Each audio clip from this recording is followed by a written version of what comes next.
কি গো, এই দেখো না, কতবার ধরে গ্যাসটা বুক করছি, কিছুতেই হচ্ছে না। কেন, কি হয়েছে? কি সমস্যা হচ্ছে? আরে যতবারই গ্যাস বুক করছে কিছুতেই লাইনটা কানেক্ট হচ্ছে না, বারবার কেটে যাচ্ছে। এই সমস্যাটা শুধু তোমার নয়, এই সমস্যাটা সারা ভারতবর্ষ জুড়ে, সারা পশ্চিমবঙ্গ জুড়ে কিন্তু এই সমস্যাটা হচ্ছে। সারা দেশে এলপিজি গ্যাসের ক্রাইসিস দেখা দিয়েছে।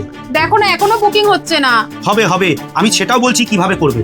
তো এর মধ্যেও একটা খুশির খবর তোমাদের দিতে চলেছি। বর্তমানে ইরান ইসরায়েলের যুদ্ধের কারণে এই হরমুজ প্রণালী বন্ধ করে রাখা হয়েছে। এই হরমুজ প্রণালী থেকে আমাদের দেশে ব্যবহার করার 60% গ্যাস এখান থেকেই সরবরাহ করা হয়, যার জন্য দেশে সামান্য পরিমাণে গ্যাসের ক্রাইসিস হয়তো দেখা যাচ্ছে। এমনকি বর্তমানে হোটেল রেস্টুরেন্টগুলোতে গ্যাসের ক্রাইসিসের জন্য যে বন্ধ হয়ে যাওয়ার মতো পরিস্থিতি তৈরি হয়েছে, সেই সমস্যারও সমাধান হতে চলেছে। একটা খুশির খবর এটাই যে গত 12ই মার্চ থেকে হরমুজ প্রণালী আমাদের ভারতের জন্য কিন্তু খুলে দেওয়া হয়েছে।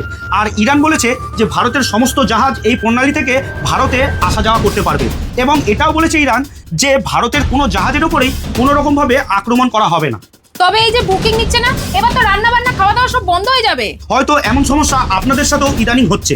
গ্যাস সারা ভারতবর্ষে অ্যাভেলেবেল হয়ে যেতে চলেছে। এমনকি পেট্রোল ডিজেলের যে সমস্যা ঘটছিল, সেই সমস্যাও কিন্তু মিটে যাবে। এবারে অনেক ক্ষেত্রে যদি আপনাদের গ্যাস বুকিংয়ের জন্য কোনো সমস্যা হয়ে থাকে, তাহলে আপনারা যে উপায়ে এগুলোকে বুকিং করেন সেই উপায়ে চেষ্টা করুন। তাছাড়াও আমি একটা উপায় বলে দিচ্ছি, যদি আপনার এইচপি গ্যাস হয় তাহলে স্ক্রিনে দেওয়া এই নাম্বারে বুকিং করার চেষ্টা করুন। যদি আপনার ভারত গ্যাস হয় তাহলে এই স্ক্রিনে দেওয়া নাম্বারে বুকিং করার চেষ্টা করুন। আর যদি আপনার ইন্ডিয়ান গ্যাস হয় তাহলে এই নাম্বারে বুকিং করার চেষ্টা করুন। তাহলে বলছো এই সমস্যাটা ঠিক হয়ে যাবে, ভয়ের কিছু নেই তো? একদম ভয়ের কিছু নেই। এই মাসটা হয়তো এরকম একটু সমস্যা হতে পারে, আগামী মাস থেকে আশা করছি সবকিছুই আগের মতনই নর্মাল হয়ে যাবে। তো অযথা ভয় পাবেন না, অযথা প্যানিক হবেন না।